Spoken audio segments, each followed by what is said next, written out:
Welcome back everyone to the Crypto Trailblazers series. I'm John Furrier, host of theCUBE. This is theCUBE's NYSE East Coast studio. Of course, we have our Palo Alto studio, connecting the West Coast and the East Coast, Silicon Valley to Wall Street, tech and money. We are featuring the leaders in this series that have not only made it happen, but continue to thrive ahead, set the agenda for the infrastructure, the monetization, the application layers that are coming into crypto, up and down the tech stack. It's a financial stack, it's an open stack for finance. This is the biggest story right now happening in the world, besides AI, but that's coming together too. Nic Cary here, he's the co-founder, vice chairman of blockchain.com. Nic, thank you for spending your valuable time coming in to talk to us. John, it's an honor to be here. Thank you so much for hosting. I love the fact that we got the technology, West Coast, East Coast hubs developing with theCUBE, because it's opened up, at least my aperture moving here from Palo Alto, to seeing the tech kind of disruption thinking come to finance. Yep. You're seeing real entrepreneurial kind of thinking, not just arbitrage, or I call entrepreneurial hustle, hey, ride a prepaid whale, makes 30 million, get a boat, get a house in the Hamptons. This is bigger. This is a big infrastructure, business model, kind of flipping of the script. Yeah. You guys have not only been there from day one, but you drove it through the headwinds, you had some tailwinds, headwinds. Now that we're in a great market, you guys are really leading the effort. You've diversified your portfolio. Business is going well. We've had Lane on twice on theCUBE, Crypto Trailblazers. What's your take as vice chairman and co-founder? You got to kind of have a reality moment of like, is it like a pinch me moment? Because look where we are. Yeah, look, an awful lot has been achieved in the last decade and a half, and we're really there at the very beginning of the big bang of crypto in 2011, and we're really proud of that role we've played in building some of the foundational infrastructure for this extraordinarily important movement. And what we're really talking about is future-proofing the American economy, the global economy, to run on better rails, to build a more efficient financial system that everyone can participate in. And it's almost vocational work. I mean, my grandfather, I told you, was a stockbroker. It's amazing to be in this building and the reverence I have for all of this. But really, if you had told me 10, 15 years ago that we would now be at a $4 trillion asset class that would be on the agenda of the American national interest to pursue putting digital dollars on the internet and proliferating them via layer 1 blockchains, that you would have tokenized equities being available to global populations all over the world to get access to American equities, and that you would have Bitcoin be a store of value that's been widely adopted by institutions, pension funds, and more. I'd say, well, that's an amazing outcome so far, but we really do have a lot of work to do. Yeah, and it's just the tip of the iceberg. If you look at the overall store of value mechanisms, it's kind of well documented inside the circles that it's still got so much headroom to grow. And now with real world assets coming on chain and mainstream institutions leaning in, there's almost like a co-design vibe going on right now. Yeah, no, it feels much more like partnership, and I think there were aspects and periods of time where it was much more adversarial, and I think one of the important things to understand about crypto is it was forged from a sort of retail adoption first, a bunch of nerds on the internet, and then you had other cohorts that came into it, and now you've got really the merging happening between the tech stack, between the legacy financial stack, and then all the capital that's sort of trapped potentially in these alternative assets and real world assets. And what crypto really lets us do is put property rights on all kinds of things and then send precious information over the internet instantly, basically for free. So we're really talking about internet scale capital markets and the evolution of money in a way that's really future-proof for everything going on. We've been covering crypto since 2011 on SiliconANGLE and theCUBE. Of course, our other most popular program is our AI Leaders program. If you look at the AI and the blockchain markets, both are bounded by power. Okay, so there's an inherent similarity there, but they all have this. They all have the same tune. The rhyme is there. That acceleration. You're seeing AI accelerate computing. That's throwing off major benefits. We cover that like a blanket. And you're seeing NVIDIA stock there on the board, all over, all green today on the puts on the option floor. All that processing power is changing. Now you go over to the blockchain side, the DeFi and the TradFi. It has the same kind of like tech stack vibe. Energy is like almost like the physical layer. And then now a complete solution stack of software, programmable money. So you got the convergence of physical, digital happening. And it's not a coincidence that these things are emerging at the same time. A lot of the foundational research and development that was critical for developing infrastructure for digital assets is very relevant for AI. We actually launched an initiative this summer. We've built a crypto-focused LLM called AskJune.ai. Really interesting, privacy first, non-custodial in its relationship with your data. Now if you think about this, this is critical not only in financial services, but also in how people develop trust. The most confidential conversations you have with your partner, your wife, your doctor, your lawyer, your best friends, allow you to be vulnerable and allow you to learn and allow you to then discard nonsense. And so having a relationship with an AI like that is really quite key. And so we're very proud to launch AskJune.ai. It's going to merge into the blockchain.com wallet experience. What that's going to provide for our retail users is basically like a CFO in your pocket. But on the institutional side, it's even more interesting. You'll be able to develop all these custom portfolios, define your risk limits, define your asset allocation strategies, and then implement them in a relatively autonomous but controlled ways too. I love the way you guys are thinking about this because you're already intersecting the benefits of AI, but you're not pivoting anything.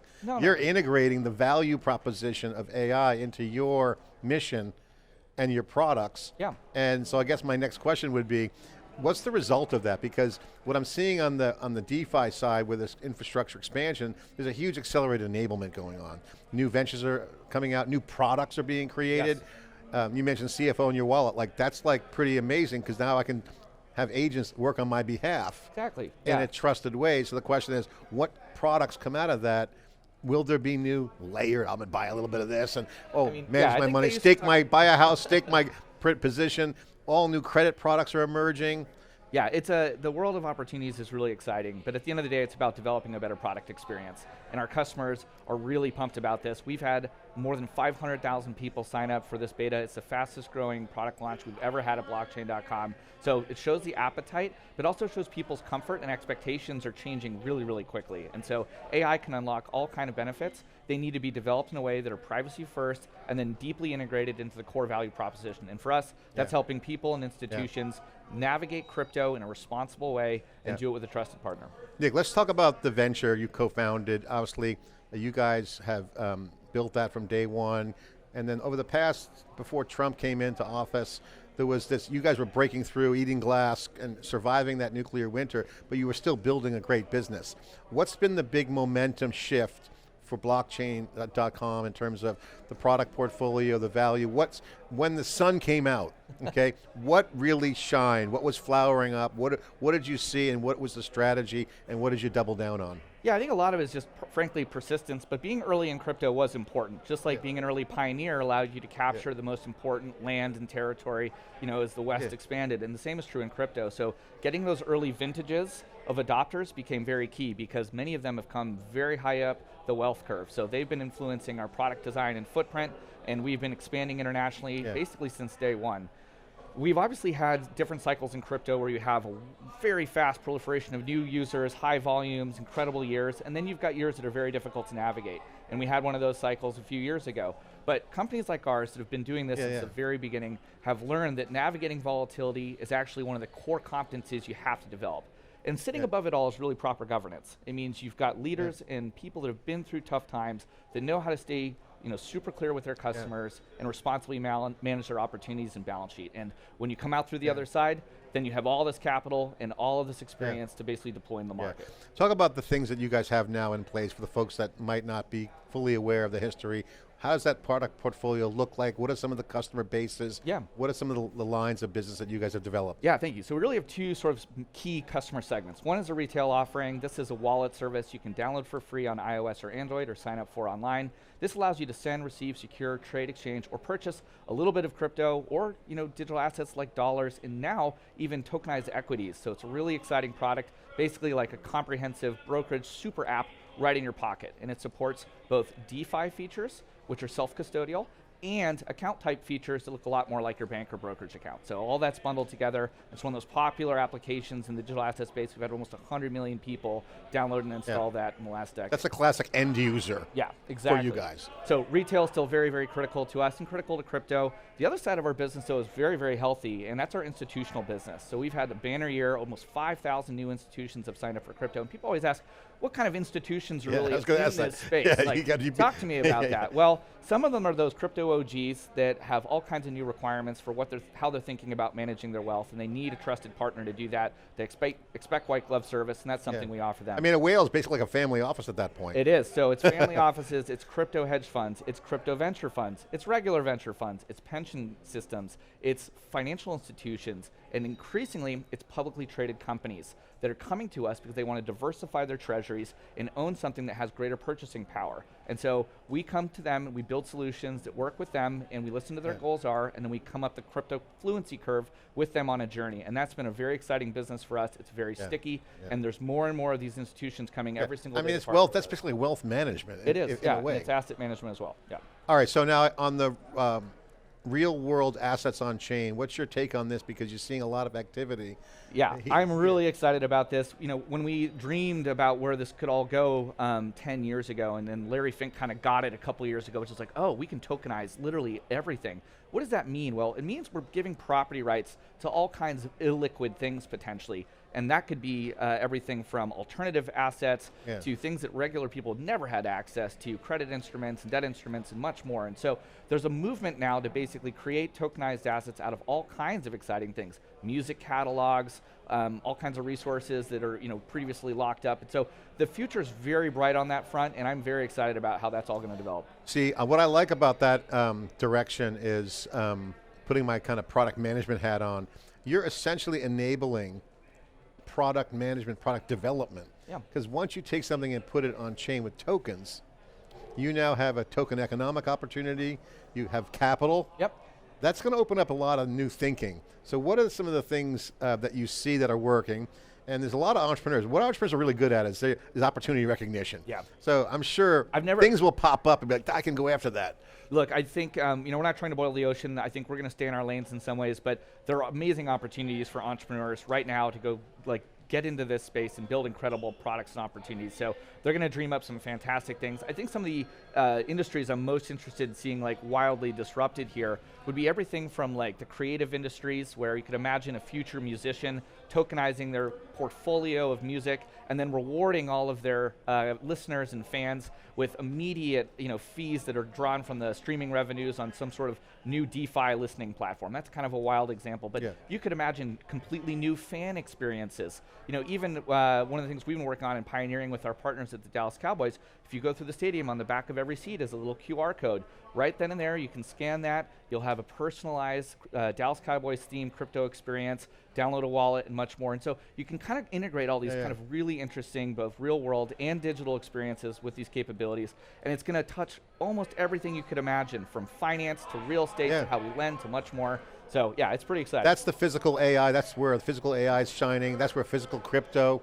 Because what you just described is essentially my personal life experience in the physical living world. I think it has to come out of the screen a little bit sometimes to feel a little bit more real. But we're going to get to a point. We can write software for that. Yeah. So I love that entrepreneurial kind of thought exercise, because that's what will be dreamt up by the entrepreneur. So I guess my next question is, as blockchain.com continues to make the market, as you guys are successful, you're also creating some flow. You're creating some gravity around your momentum. Is there white spaces that you see in your momentum that someone could work with you and partner on?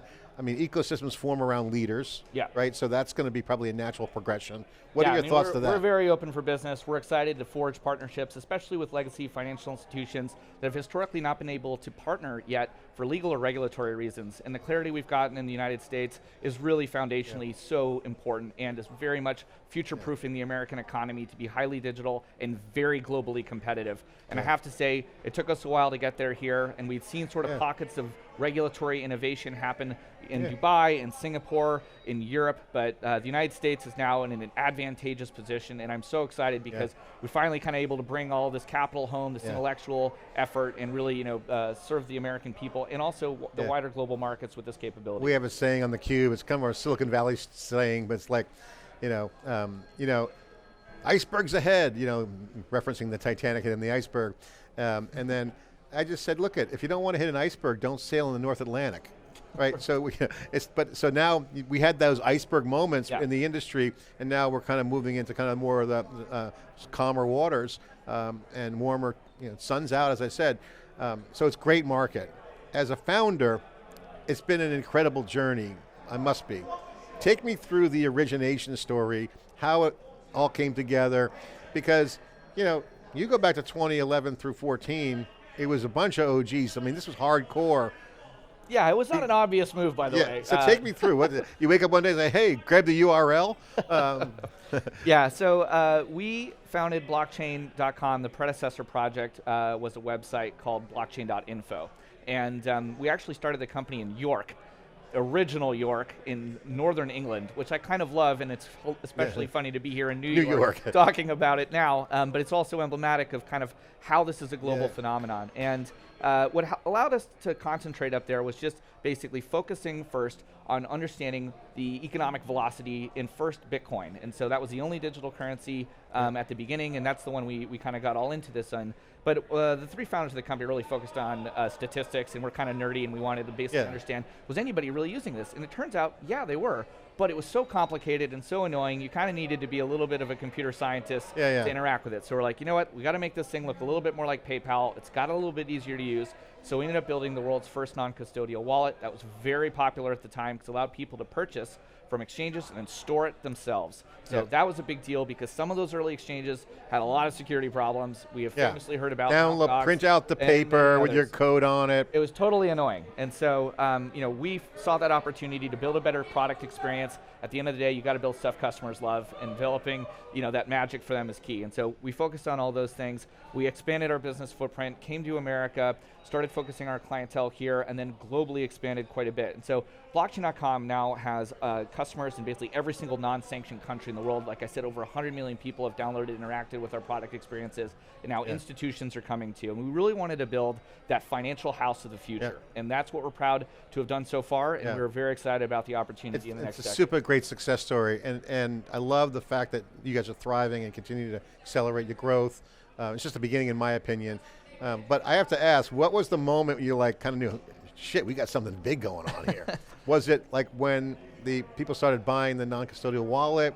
Was there a certain moment you're saying, damn, this is going to be big? John, yeah, there have been a bunch of moments that were both really exciting and really scary. Near-death experiences. There's a little PTSD, obviously. No, I think what I was really confident in is that digital assets and first Bitcoin, it provided such this intellectually interesting alternative to all the other ways that we had thought about money. And money is this taboo topic in so many households, and it's not really explained in school very well. And unfortunately, it's like a topic we all need to confront and be much more fluent in. And so money to me, and well understood now, is a social construct that allows us to exchange wealth over time.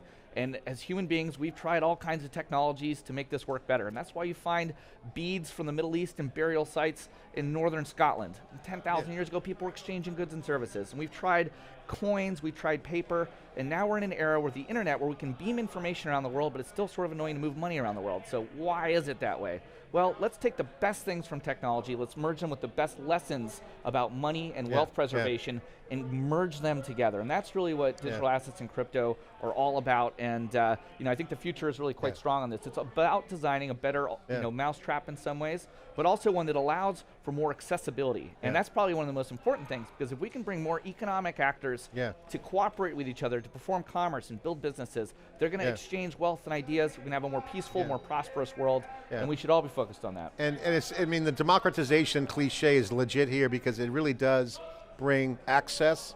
It reduces middlemen and middle blockers, arbitrage. Obviously everything's on chain. Well, congratulations. Thanks for coming in and sharing. And you certainly trailblazed and trailblazing.